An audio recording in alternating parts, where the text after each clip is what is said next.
Hello, welcome back to our YouTube channel Learning with Manish, and now we are proceeding with the next video which is based on cumulative frequency curve. Basically, these questions come for same one of the subject business statistics for any of the course which I have selected in commerce. It may be the BAF, BBI, BCom, BMS, anything. So if the college is opting for business statistics, and especially for same one this question comes, so we are going to see the two types of question, that is for the less than type and more than type. So proceeding with the sum,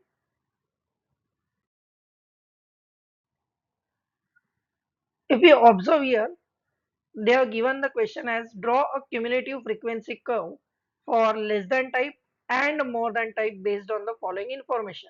They have given the class intervals. If you observe here, the class intervals are 0 to 10, the next will be 10 to 20, the third will be 20 to 30, and so on. That is, the upper limit for the first frequency is the lower limit for the second. Here we can see the classes are continuous. For such type of sum, it is very easy to calculate our cumulative frequency. So we will be moving ahead. So if you observe here, यहाँ पे मैंने what I have done here, I have drawn a table with 3 columns. पहला वाला column मैंने wages का, second वाला workers का, and third column जो हम ड्रॉ करने वाले लेस देन टाइप वाला फ्रीक्वेंसी कर्व का रखा है. द फर्स्ट 2 कॉलम्स सेम है, जहाँ पे कोई भी चेंज नहीं, क्वेश्चन की तरह मैंने किया, खाली लास्ट रो में मैंने यहाँ पे आपका 130 एज द टोटल करके मैंने सिलेक्ट किया है.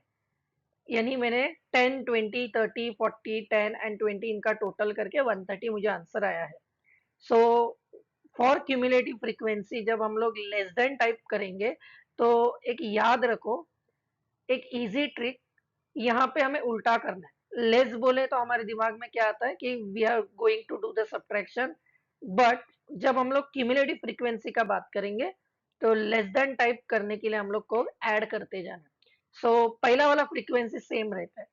सो सेकंड वाला रो में कैसे आएगा, फर्स्ट वाला फ्रीक्वेंसी क्यूमुलेटिव वाला एडिशन करके उसके बाजू वाले कॉलम का number, that is number of workers, that is cumulative frequency of the upper row plus the number of workers, that is frequency column of the side. तो 10 plus 20 करके 30 आएगा. So next हम लोग जब निकालेंगे थर्ड वाला, तो ये 30 जो हमें सेकेंड रो में मिला है, एंड ये 30 जो हमें यहाँ पे आपके फ्रीक्वेंसी कॉलम में थर्ड में दिया है, इन दोनों का टोटल करेंगे तो हमें 60 आ जाएगा. उसके बाद हम लोग मूव ऑन आगे करेंगे. सो नेक्स्ट सिमिलर स्टेप, ये 60 और बाजू वाला 40, तो आपका आंसर 100 आ जाएगा. इसी तरह से हम लोग आगे बढ़ते जाएंगे, 100 प्लस 10, सो आपका 1110 आ जाएगा. एंड आगे भी अगर हम लोग ऑब्जर्व करते हैं तो 1110 प्लस 20 130.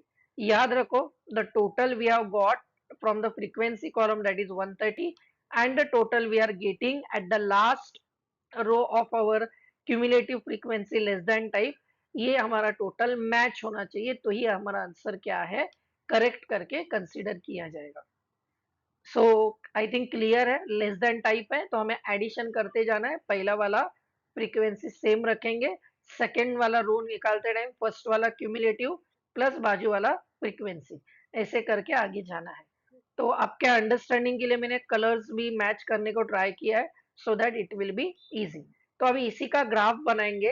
तो याद रखो, जैसे मैंने बोला लेस देन टाइप है तो हम लोग एडिशन कर रहे हैं.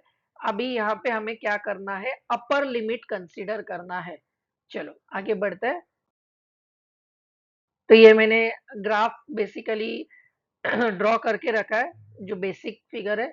तो मैं जस्ट क्या करूंगा, जो हमें पॉइंट्स आए थे, अपर लिमिट था मेरा 10, 20, 30, तो 10 के यहाँ पे मुझे फ्रीक्वेंसी कितना था स्टार्टिंग में, 10 ही था।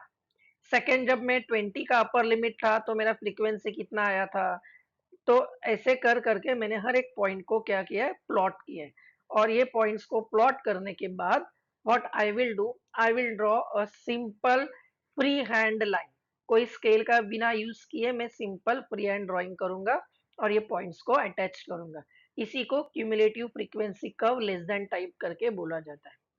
Hope it is clear. So moving on, तो यहाँ पे एक मैंने नोट रखा है, when we are drawing the less than cumulative curve, याद रखना है कि we will be considering the upper limits. So moving ahead with the more than type part. यहाँ पे हमें, जैसे मैंने स्टार्टिंग में बोला था लेस देन टाइप था, तो हमारे दिमाग में सब्ट्रैक्शन आता है, बट हमें करना एडिशन है।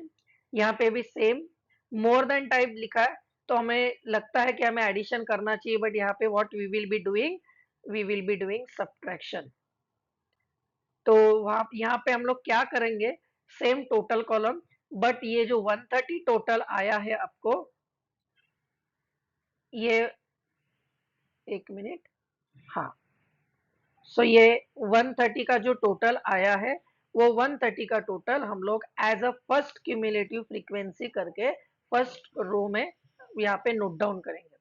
सेकेंड हम लोग कैसे निकालेंगे, 130 माइनस उसी के बाजू वाला frequency. So if you are observing this 130, that is the total which I was considered as the first frequency. 130 minus उसके बाजू वाला फ्रीक्वेंसी दैट इज 10, तो our answer will be 120। Next step third आएगा, 120 minus 20, that is 100. Similarly, we will be moving ahead, 100 minus 30, 70 minus 40, 30 minus 10। तो यहाँ पे हमें क्या मैच करना है, वहां पे हम लोग ने, जब हम लोग ने लेस देन टाइप किया था तो 130 यहाँ का एंड आवर लास्ट का 130 हम लोग ने मैच किया था। बट जब हम लोग मोर देन टाइप करेंगे तो लास्ट वाला फ्रीक्वेंसी एंड लास्ट वाला क्यूमुलेटिव फ्रीक्वेंसी मैच होना चाहिए। उसके बाद इसी का कर्व ड्रॉ करते टाइम यहाँ पे हम लोग ने लेस देन टाइप में अपर लिमिट कंसीडर किया था, बट अभी जब हम लोग लेस देन टाइप का मोर देन टाइप का सम ड्रॉ करेंगे तो यहाँ पे हमें कौन से लिमिट्स कंसीडर करना है, lower limit. Lower limit consider करना है यानी क्या करना है, हमें ये जो पॉइंट्स है, अभी यहाँ पे 130 है, तो 130 हमें 0 के ऊपर मार्क करना है, 10 के ऊपर हम लोग 120 मार्क करेंगे सिमिलरली। सो मूविंग अहेड, यहाँ पे मैंने सेम आपका ग्राफ ड्रॉ करके रखा है। सो 0 के ऊपर 130 था, so it will be somewhat here. तो मैंने देखो यहाँ पे पॉइंट प्लॉट किया। सो 10 के ऊपर कितना था, 120 समथिंग। तो ऐसे करके मैंने यहाँ पे पॉइंट प्लॉट्स किया एंड फ्री हैंड करके उसे लाइन से ड्रॉ ज्वाइन किया है। रिमेंबर, यहाँ पे भी मैंने एक नोट रखा है, when we are drawing more than cumulative curve we will be considering the lower limit. वहां पे हम लोग अपर लिमिट कंसीडर करेंगे, जहाँ पे लेस देन टाइप था, यहाँ पे मोर देन टाइप में हम लोग लोअर लिमिट कंसीडर करेंगे। यहाँ पे और एक बात याद रखो, लेस देन टाइप वाला कर्व हमारे लेफ्ट हैंड से राइट हैंड की तरफ जाता है, वहीं पे हमारा मोर देन टाइप वाला, एक ऑब्जर्व करो, ये हमारे अपर साइड से यानी मूविंग डाउनवर्ड्स की तरफ जा रहा है। तो hope you followed the sum. So try your best and hope कि आपको ये सम समझा है and we will be meeting in our next video. Thank you.